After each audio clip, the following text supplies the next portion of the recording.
I'm Aaron, 29 years old, and I've never been what you'd call the favorite. Not the golden child, not the pride of the family, not even the one who gets invited to group photos without a reminder. My older brother, Derek, 34, has always worn that invisible crown.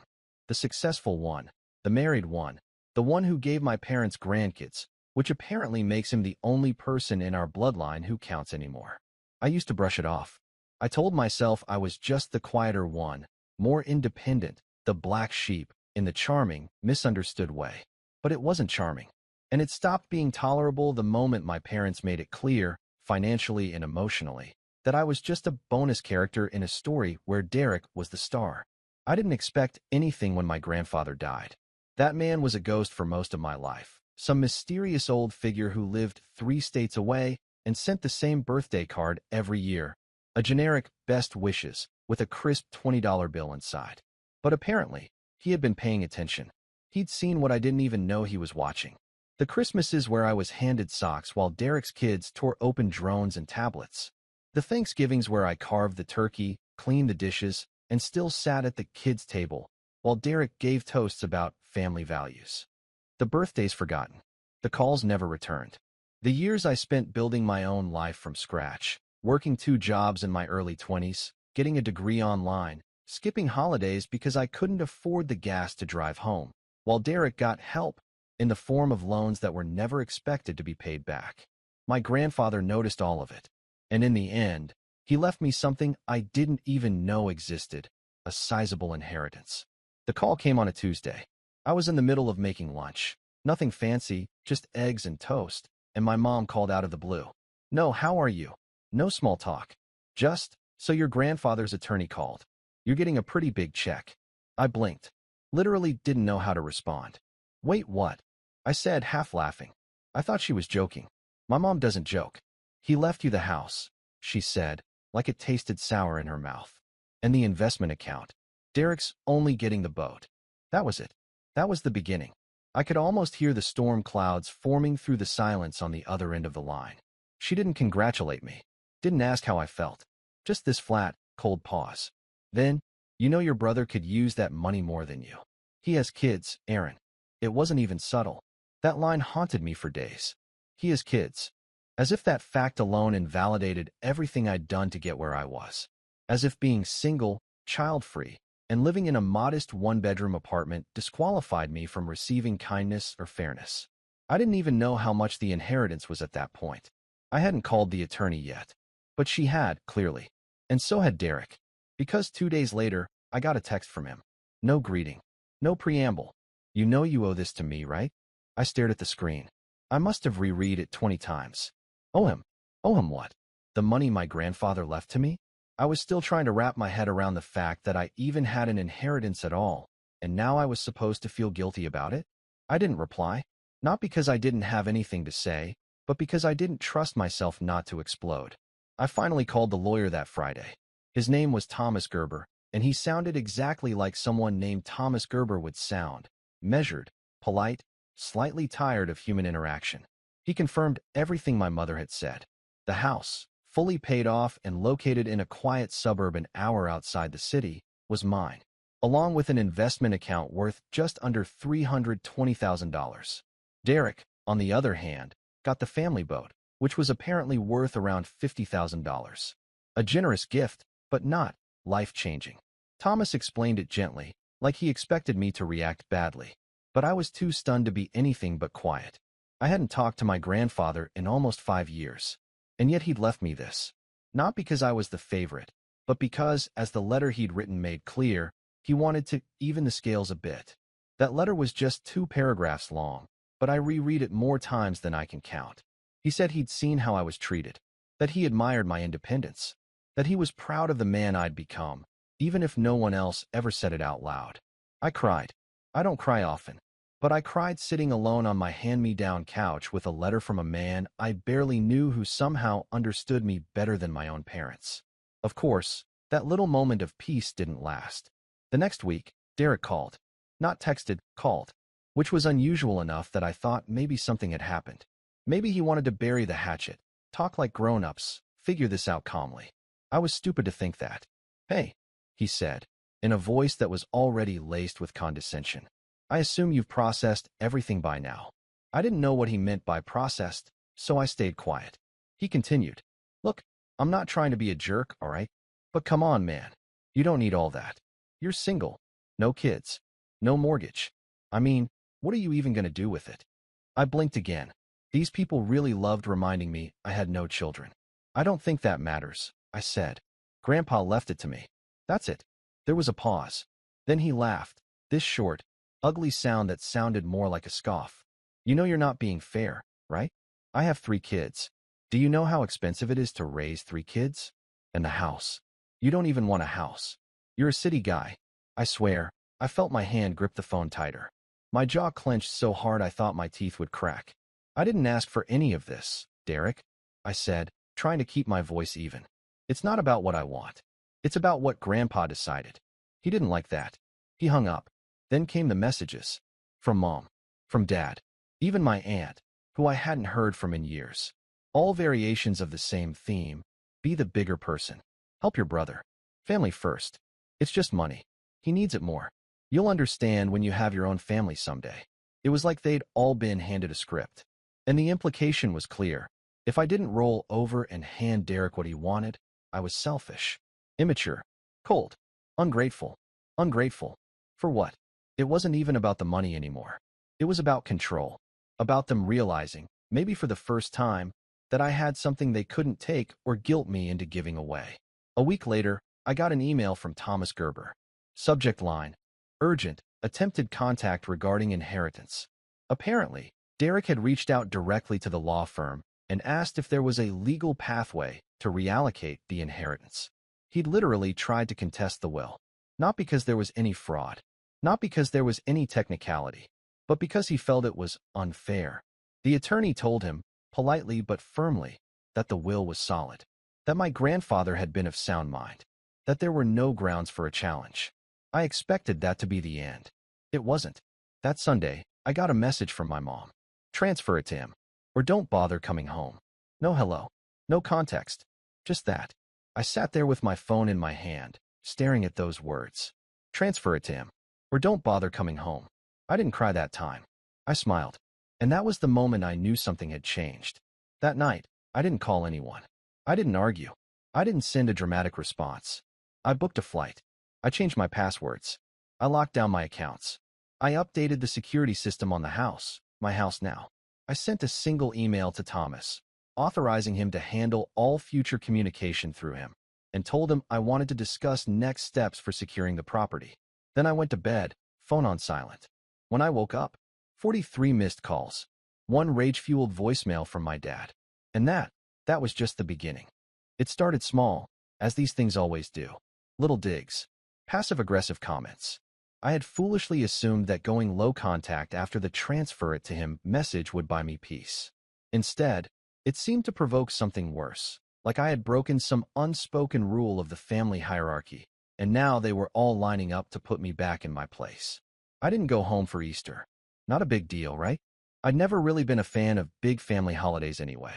But in the days leading up to it, the messages started again. From Mom, you could at least make an appearance. Derek's kids want to see their uncle. From Dad, it's not about you, Aaron. It's about family. Stop acting like a victim. From Derek, of course. Enjoy spending Grandpa's money alone. So I ignored them. Made myself a quiet dinner. Watched a movie. Tried to enjoy the silence. Then the photos started rolling in on Facebook. The whole family in their pastel best, Derek's kids holding giant plastic eggs, my parents beaming in the background.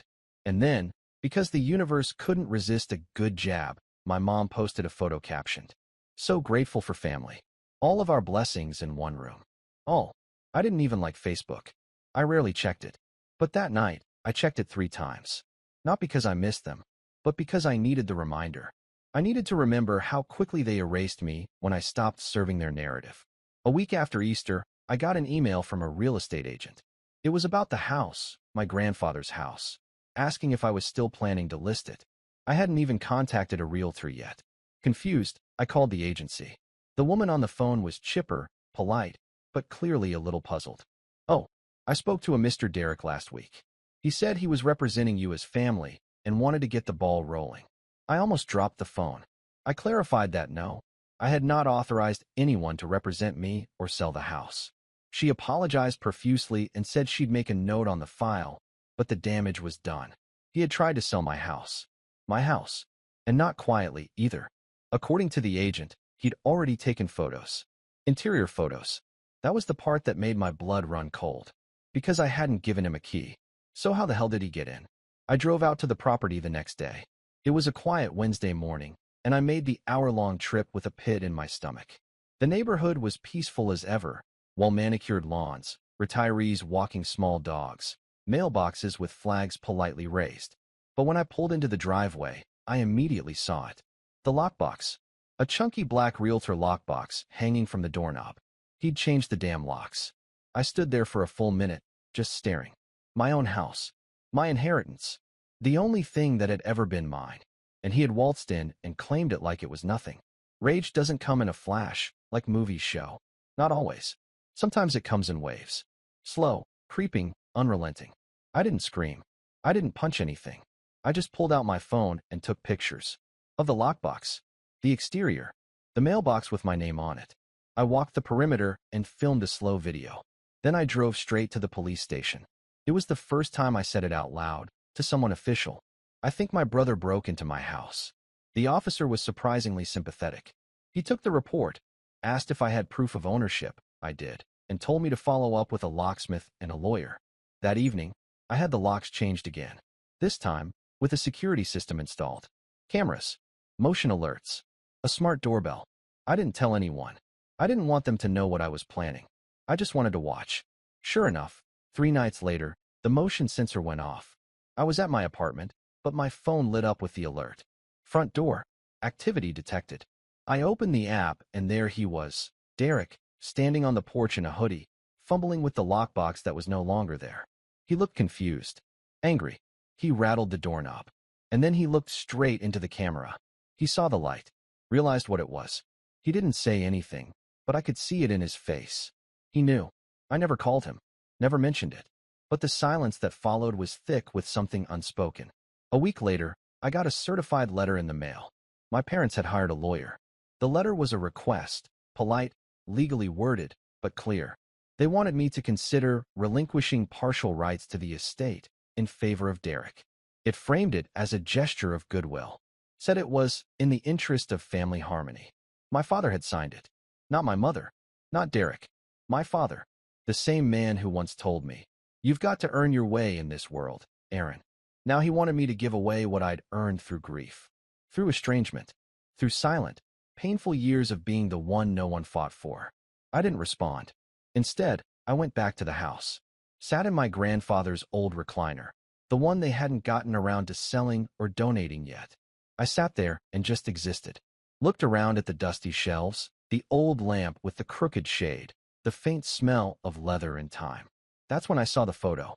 Tucked behind a stack of old Reader's Digests, on the bottom shelf of the bookshelf near the fireplace. A framed picture of me and Grandpa. I didn't remember it being taken. I must have been 19 or 20. We were sitting outside somewhere, maybe his porch, and I had this awkward grin. He looked proud. Tired, but proud. That photo broke me more than any betrayal. Because it made it real. He'd seen me, when no one else did. I left the picture there. Like a totem. The next day, I got another text from Derek. "You're being ridiculous. You know this isn't over, right?" I didn't answer. 2 days after that, my aunt called. The one who never calls. She sounded out of breath, like she was pacing. "I'm staying out of it," she started. "But you should know. Your parents are planning to go public about this." I blinked. Go public? What does that even mean? They're telling everyone. The cousins. The neighbors. Church. That you're withholding money from Derek. That Grandpa's will was manipulated. I laughed. I couldn't help it. It wasn't funny, but it was absurd. Manipulated? I hadn't even spoken to the man in 5 years. If anything, I'd assumed Derek would get everything. But that was the play. That was always the play. If they couldn't shame me privately, they'd shame me publicly. Sure enough, the next Sunday, the Facebook posts started again. "Mom, some people forget that family is a responsibility, not a competition."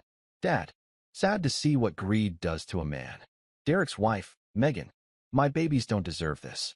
They just want their uncle back." And then, because nothing in this family happens in isolation, I got an email from my job's HR department. A concerned community member had sent in an anonymous email claiming I was engaging in a legal dispute over contested assets and that it might affect my reliability. It was subtle, vague enough to be dismissed, but still, someone had tried to jeopardize my career. That's when I knew.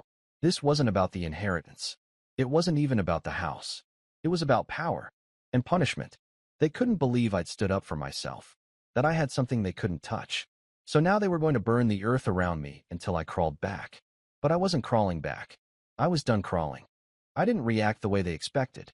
That's the part that probably confused them the most. No angry replies. No long-winded explanations. No family group chat meltdown. I didn't show up at their door to defend myself. I didn't beg to be understood. I didn't even post my side of the story on Facebook, which, in this family, is practically considered silence under oath. Instead, I got quiet. And when I say quiet, I mean I stepped all the way back.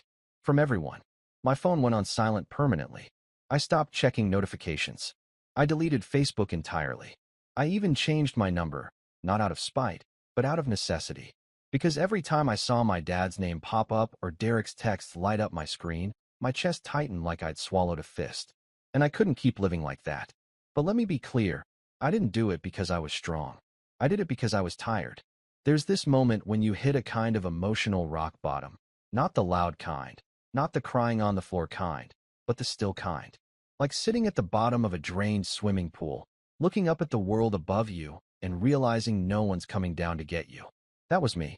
Alone in a house full of someone else's furniture, eating microwave noodles at a plastic fold-out table because I hadn't had the time or energy to move real furniture in yet.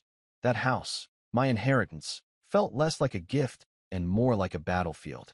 Every corner held some reminder of the war I didn't ask for. The guest bedroom Derek tried to list in the online home photos. The empty living room where they once hosted holidays without inviting me. Even the front porch, which I'd started calling the scene of the lockbox in my head. So yeah, I stopped talking to them. But that didn't mean the noise stopped. Word traveled fast. My cousin Brian texted me one night. Yo man, are you really suing your parents? I wasn't. Not yet. But the rumor mill had upgraded me from selfish to legally hostile, and the backlash followed me like a bad smell. Suddenly, I was the reason the family group vacation didn't happen. I was the one who split the family apart. I was making things weird for Derek's kids at school. One of my old high school friends even messaged me saying my dad had approached his mom at church to pray for Aaron's heart. I was being painted as the villain in a story they wrote without me. And for a while, I let it get to me. There was a stretch of weeks where I barely got out of bed. I stopped replying to work emails. My boss, a good guy, to his credit, called me and asked if I was okay. I lied and said I had the flu. He gave me the rest of the week off. I spent it watching documentaries and staring at the ceiling fan spin above my head. One night, I broke. It wasn't dramatic. I was brushing my teeth and caught my reflection in the mirror. Hair a mess, hoodie stained with ramen broth, eyes sunken and tired. And out loud, like an idiot, I whispered, what if they're right? What if I was selfish? What if I should just give it to Derek? What if I was making too big a deal out of it? Wouldn't it be easier to just let go, hand it over, go back to being the quiet one who never made waves? That thought sat with me all night. But something funny happened the next morning. I woke up. That's it. Just woke up. Got out of bed. Took a long shower. Cleaned the kitchen. Ordered a real table off Wayfair. Not because I had some motivational epiphany or watched a TikTok about healing. Just because I realized the world wasn't going to stop spinning for me. No one was coming to save me. And if I didn't want to drown in their version of my life, I had to start building my own. So I did. Slowly. The first thing I did was renovate the house. I didn't even plan to live in it long term. But I wanted to make it mine. To take back the narrative. I started with the kitchen, ripped out the cabinets myself, watched YouTube videos about tile work, painted until my hands cramped. It was messy and slow and completely out of my comfort zone, but it gave me something I hadn't had in months, a sense of control. Neighbors started noticing. One of them, Linda, late 60s, dog owner, excellent baker, brought me lemon bars and introduced herself. She'd known my grandfather. Said he used to wave from the porch every morning. We talked for 20 minutes. Nothing deep, just normal. The kind of conversation I hadn't had in too long. I didn't realize how much I missed being seen until I wasn't constantly ducking behind guilt. The house started to change. And so did I. At work, I found my footing again. Got involved in a new client project. Led a few calls. My boss noticed. Gave me a raise. Said I seemed different lately, in a good way. I smiled and thanked him. Didn't tell him it was because I'd finally stopped carrying a family on my back that never really carried me. And the inheritance? I didn't blow it. I didn't buy a sports car or fly to Bora Bora. I met with a financial advisor. Smart guy. Explained things in a way that didn't make me feel like a child. He helped me split the account into 3 parts. One for savings, one for investment, and one for something he called joy spending. I like that. I used the joy fund to do one thing. I booked a solo trip to Kyoto. Just me, a backpack, and no schedule. When I told Linda, she lit up. Said my grandfather always wanted to go to Japan. Never did. He'd be proud, she said, of the man you're becoming. I don't know why that hit me so hard. Maybe because no one else had said it. Not once. Not even close. But I was becoming someone. Not despite what happened, but because of it. The silence from my family didn't last forever, of course. After a few months of quiet, the messages started again. But this time different. Derek messaged me on WhatsApp, of all things. A simple, "Can we talk?" I didn't reply. Then an email from my mom. "We miss you. Derek's kids ask about you." Still no mention of the house, or the will, or the threats. Just this vague, guilt-drenched attempt to reel me back in. I sat with it for a while. Wondered if I should respond. But instead, I pulled out the old photo of me and Grandpa, the one from the bookshelf, and set it on my new desk next to my laptop. The house smelled different now. Fresh paint, clean wood, a hint of lemon from the candles I'd started lighting when I worked from home. It was mine. I was mine. That realization was everything.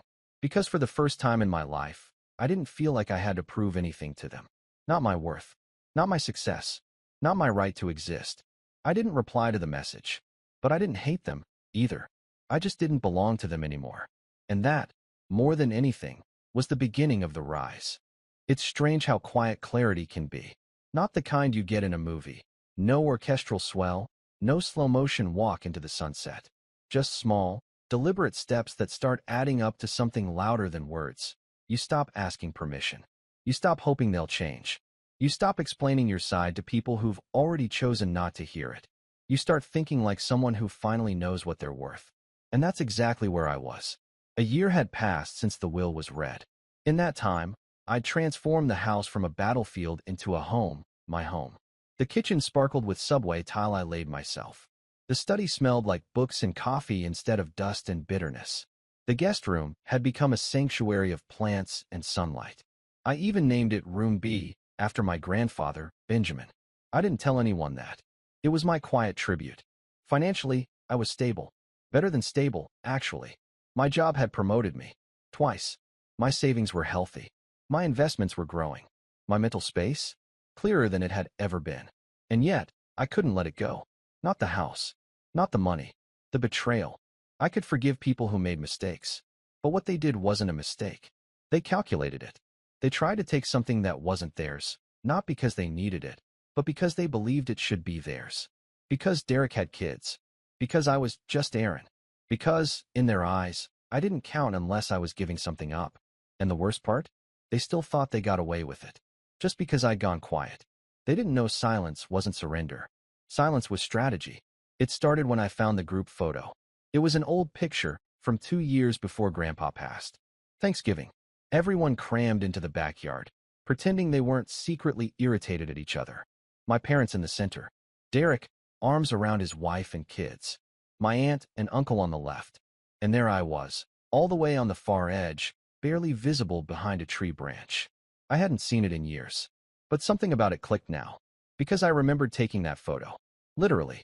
I'd used the timer, set up the tripod, and told everyone where to stand. Then I sprinted across the yard to get into the frame, and got shoved to the edge so Derek could be in the middle. Typical. I stared at that picture for a long time. And I remembered something else. Derek had made a toast that day. Something smarmy about legacy and family sticking together. Everyone clapped like he was JFK reincarnated.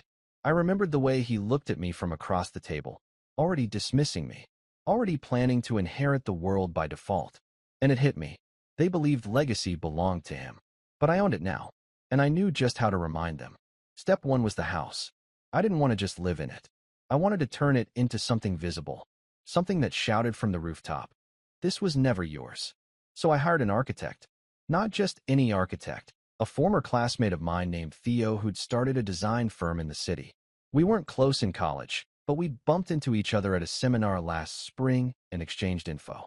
I told him I wanted to restore the house, but keep the bones. Modernize the interior, but preserve the soul. He was into it immediately. "I love this style," he said, walking through the halls with a sketch pad. "1950s Americana, but it's got these subtle craftsman touches. We can really bring that forward." I nodded, watching him run his hand along the windowsills. I wanted to feel like a place someone earned. Not inherited. Earned. He didn't ask questions. Just got to work. And I paid him, up front. Nothing says freedom like writing a check without flinching. Step 2 was the paper trail. I started gathering every document I could get my hands on. The will, the property deed, the emails from Thomas Gerber, the police report from when Derek tried to break in, the screenshots of my family's social media posts, the messages from Derek, my parents, my aunt.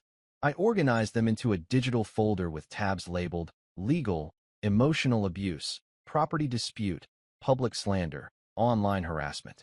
Not because I planned to sue, but because I wanted the option.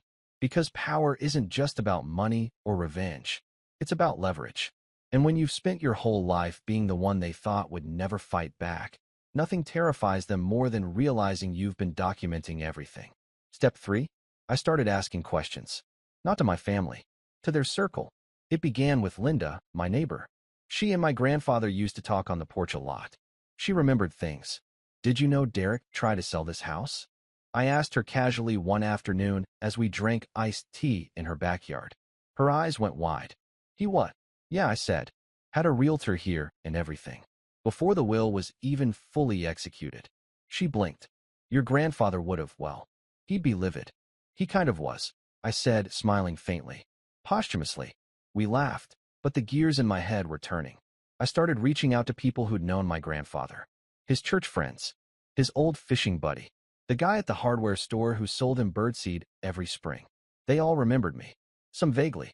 Some more fondly than I expected. One woman, Mrs. Palmer, an old friend of his from Sunday choir, told me something that chilled me. "He once told me," she said over the phone, "that he was worried your family would eat you alive if he didn't intervene." I swallowed hard. She continued. "He said, Aaron's good. Not loud, but good. And good men get steamrolled if no one steps in." That was the moment I knew. This wasn't just my fight. This was my responsibility. To honor what he tried to protect. So I started writing. It wasn't a revenge letter. It wasn't even for them. It was for me. I wrote down everything they'd ever said to make me feel smaller. Every time I was made to feel like a burden. Every gift Derek got that I didn't. Every chore I did while they watched TV. Every family gathering where I was the afterthought. Every moment I let them make me question if I was worth loving. And then I wrote down everything I'd done despite them. Got my degree. Held down 2 jobs at once. Paid off my debt. Bought my first car. Got promoted. Traveled alone. Rebuilt a house from the ground up. It was a long list. Longer than I expected. And at the bottom, I wrote, "I will no longer apologize for who I had to become to survive the people who refused to see me." I folded that list and tucked it into the drawer next to my bed. Not because I needed to look at it, but because one day they might. And when they did, I wanted them to know I remembered everything. The final step of the setup came almost by accident. Theo had finished the blueprints. The permits were filed. The renovations were underway. And as I was walking through the house with him, admiring the early changes, he said something that stuck. "You know," he said, running his hand along the new stair banister, "this place has history. If it were mine, I'd name it." I raised an eyebrow. "Name it?" "Sure," he shrugged. "People name properties all the time, especially homes with legacy. You've got something special here." That night, I sat in the living room, my living room, staring at the fireplace. And then it came to me. The Benjamin house. Not flashy, not dramatic, just his name. But it felt right, like an echo of everything he gave me. Not just the inheritance, but the belief that I was worth fighting for. I filed the paperwork the next day, created a website, registered the property as a small retreat space for writers and artists, booked the first guest for the summer, an author friend of mine who needed a quiet place to finish her novel. And just like that, the house stopped being a symbol of pain. It became a mission, a way to rewrite the legacy. My legacy. And as for my family, they still hadn't seen what was coming. But they would, because I wasn't done yet. Not by a long shot. The housewarming invite was never meant for them. But I sent it anyway. A cream-colored card, simple embossed lettering. You are cordially invited to the reopening of the Benjamin House, a creative retreat and legacy home. Date, time, website link, RSVP optional. No signature, no explanation. I sent it to my parents' address, to Derek's, even to my aunt who once told me, family sticks together, but not everyone is glue. I knew they'd get it. I knew it would burn. And honestly, that was the point. The official reopening was nothing extravagant, just 30 or so people, mostly creatives, neighbors, and a few friends from work. The house had been transformed. Open concept living space, clean Scandinavian lines mixed with warm heritage elements. The dining room still had Grandpa's original table, but now it sat beneath a chandelier I found at a vintage shop.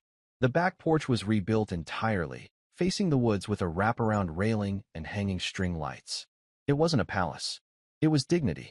The new sign above the door read, "The Benjamin House, established 1957/reclaimed 2025. It was subtle, but I knew it would strike exactly where I needed it to. Derek saw the website first. I know this because he messaged me the night before the opening. What the hell is this? You turned Grandpa's house into a business. I stared at his message, sipping a cup of tea, and finally wrote back. I turned it into something that gives back. You tried to sell it. He left it on read. Good, because the revenge was never going to be explosive. No lawsuits. No screaming matches. I had something better. Visibility. Every person they knew would see the announcement. The church friends. The neighbors. The old family friends who had grown quiet over the years, but still watched Facebook like it was the evening news. I'd uploaded the full renovation process as a blog on the website.